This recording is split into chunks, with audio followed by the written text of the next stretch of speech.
Shalom, salam sejahtera untuk kita semua. Kembali lagi bersama saya Semri Melonikase. Saya mahasiswa Institut Agama Kristen Negeri Kupang atau yang biasa dibilang IAKN Kupang. Dalam pembuatan video ini, saya sebenarnya memiliki tugas mata kuliah dari kampus. Mata kuliah itu mata kuliah Sosiologi Pendidikan. Nah, di sini kami diminta untuk menjelaskan topik sesuai apa yang dipilih dari kami sebagai mahasiswa yang ada kaitannya dengan sosiologi pendidikan. Teman-teman, jangan lupa ya subscribe-nya, like, komen, dan jika tidak keberatan, share sebanyak mungkin. Thank you.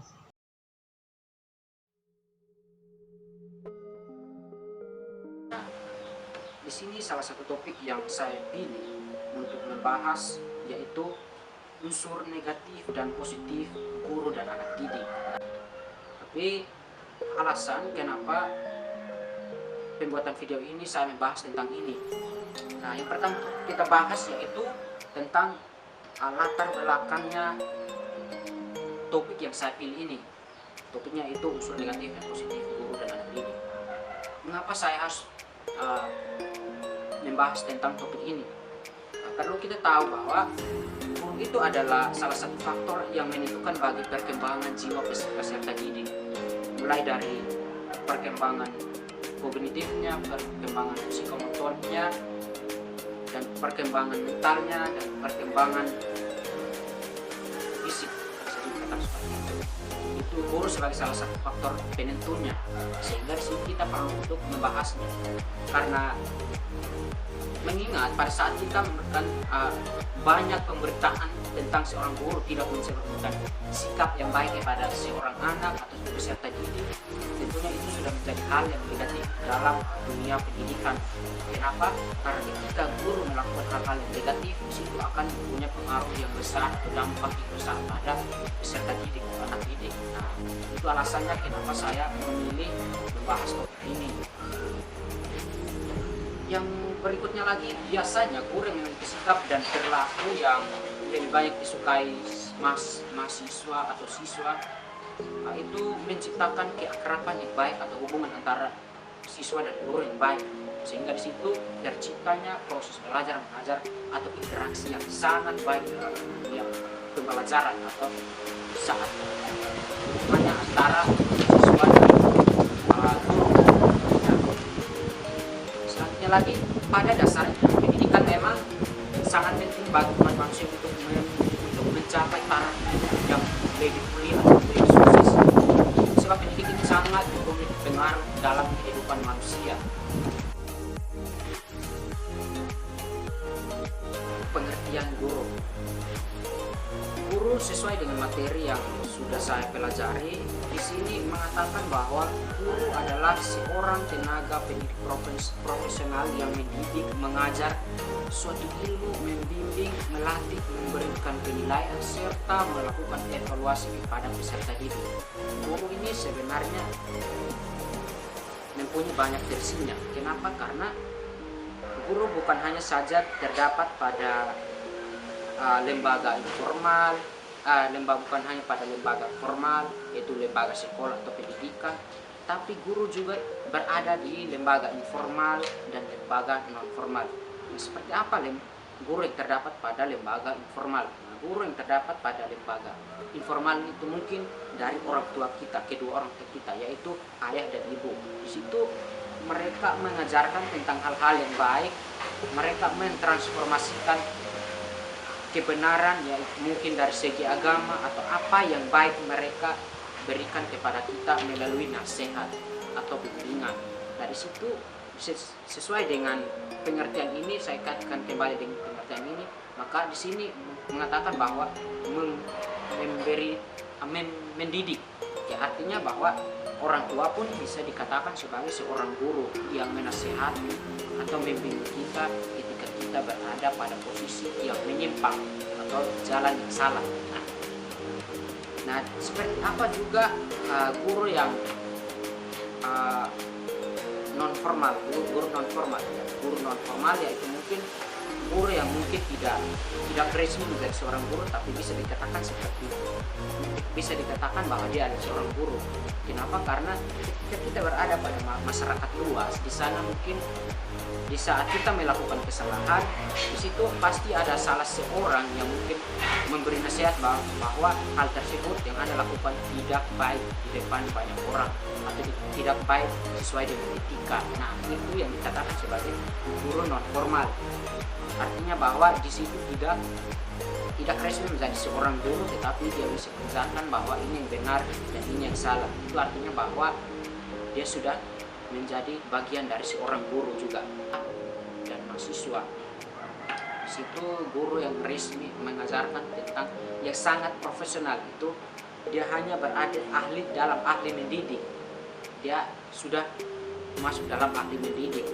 Nah, di sini sesuai dengan materi yang saya belajar juga, definisi guru adalah seorang yang telah mengabadikan dirinya untuk mengajarkan suatu ilmu. Teman-teman jangan main-main, soalnya di sini pengertian saja sudah mengatakan bahwa mengabadikan dirinya. Artinya dia sudah rela untuk mengajarkan tentang ilmu pengetahuan yang baik. Mengabdikan dirinya mengajarkan ilmu, mendidik, mengarahkan kita ke jalan yang benar. Di sini ada beberapa tokoh yang berpendapat mengenai siapa itu seorang guru. Yang pertama saya pilih yaitu menurut Sakyah Darajat. Di situ mengatakan bahwa guru merupakan pendidik profesional karena guru telah menerima dan memikul beban. Itu artinya guru rela memikul bahwa ia akan mengajarkan tentang hal yang baik, sekalipun guru itu adalah manusia biasa. Nah, di sini ada menurut Nur Jamaluddin. Di sini mengatakan bahwa guru merupakan pendidik, yaitu orang yang dewasa dan bertanggung jawab, memberi bimbingan dan bantuan kepada anak didik dalam perkembangan jasmani dan rohani agar mencapai kedewasaannya, mampu berdiri melaksanakan tugasnya sendiri. Yang selanjutnya lagi menurut Ahmadi itu mengatakan bahwa guru adalah pendidik, merupakan sebagian peran membimbing dan melaksanakan proses belajar mengajar. Mungkin ini 3 tokoh yang saya ambil untuk memberi kita pengertian siapa itu seorang guru. Yang berikutnya lagi kelebihan dan kekurangannya seorang guru. Jadi, apa sih kekurangan dari seorang guru dan apa sih kelebihan dari seorang guru?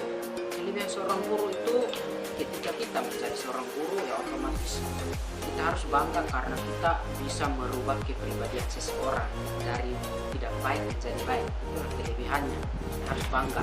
Nah, guru itu juga manusia dan peserta didik juga manusia, tapi perbedaannya itu guru mengajar, peserta didik mendengar dan menerima apa yang guru sampaikan. Itulah sebabnya guru itu sangat dihormati dalam kehidupan bermasyarakat atau dalam lembaga pendidikan. Nah, guru menjadi seorang guru dari sebuah anugerah sebab kita akan setiap hari bertemu dengan orang-orang banyak, bertemu dengan siswa, bertemu dengan guru-guru, tidak pernah merasa bahwa Anda adalah sendirian.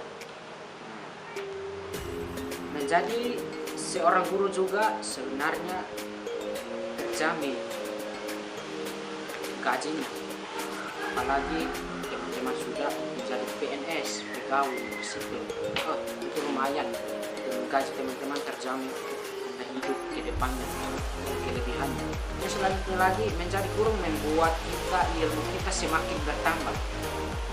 Nah, ketika Anda ingin mengajarkan hal kepada siswa, mungkin hal baru, di situ pengetahuan Anda sebagai seorang guru malah menjadi makin bertambah.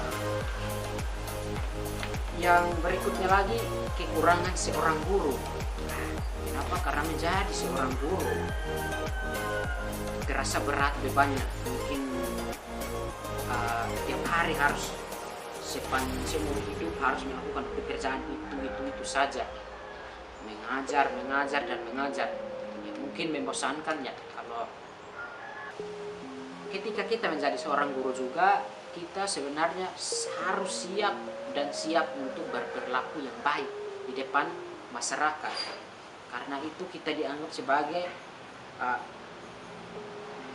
individu yang sangat dihormati atau yang harus berwibawa. Nah, di situ kita harus mampu untuk berperilaku yang baik. Itu susah teman-teman, kita bukan hal tersebut.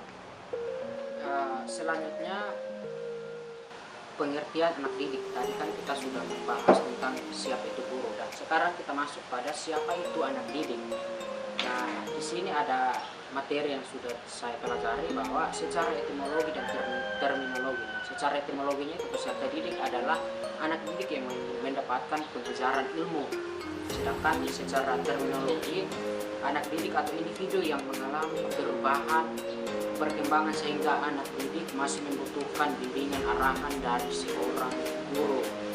Anak didik juga sebenarnya mempunyai kekurangan dan kelebihan. Kekurangan anak didik itu mungkin anak didik itu masih sangat lemah dalam ilmu, sangat lemah dalam melakukan perilaku yang baik, sangat lemah dalam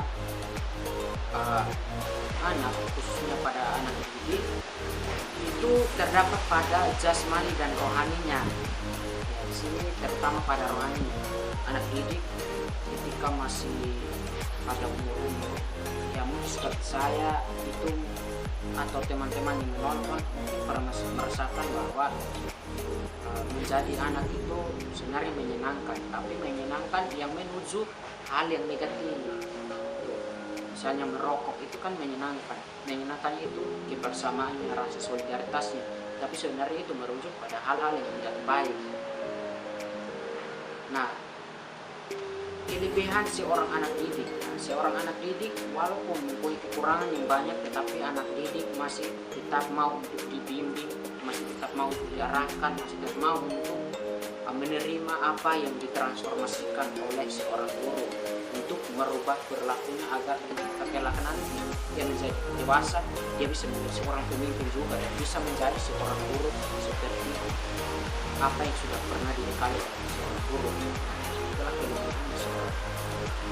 Oke, baik, bagian terakhir yang kita bahas di sini yaitu apa refleksi topik yang saya bahas ini dengan pendidikan agama Kristen. Apa sih refleksinya yang harus kita ambil?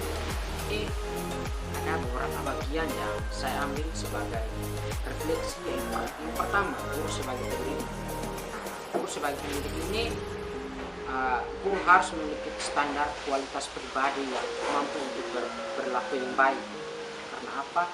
Di sini ketika kita kaitkan dengan pendidikan agama Kristen, tentunya guru agama Kristen harus mampu untuk melakukan berkepribadian sesuai dengan apa yang diajarkan oleh Tuhan Yesus Kristus.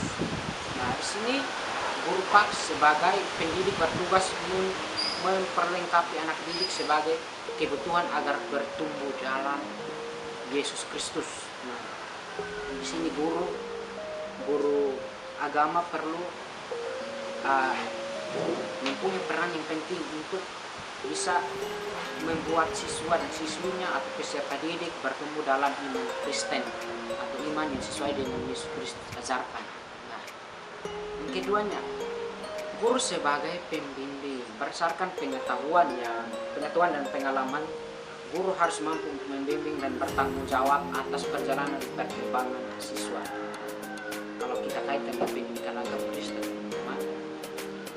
dalam Alkitab mengatakan juga bahwa Yesus adalah seorang guru yang agung. Ada juga yang menuliskan bahwa dialah rabi artinya guru yang agung. Jadi di sini berdasarkan pengetahuan guru harus mampu membimbing dan bertanggung jawab. Coba kita refleksikan dengan apa yang kita imani. ketika Anda bersalah, coba Anda berpikir kembali bahwa siapakah itu Tuhan kita, Yesus Kristus. Dia selalu ada dan mengarahkan, membimbing kita, yang seperti apa mengarahkan kita, memberikan Roh Kudusnya dalam mengarahkan kita kepada hal-hal yang baik ketika kita bersadar, ketika kita bersalah, ketika kita berbelok dari hal yang benar. Di situ adalah Roh Kudus untuk menegur atau mengingatkan kita bahwa hal itu tidak baik. Nah, itu adalah refleksi dari seorang guru yang ada kaitannya dengan agama Kristen. Dia sih mengenai guru dan anak didik yang kaitannya dengan agama Kristen. Oke, ini saja dari saya, Semre Melonikase, dan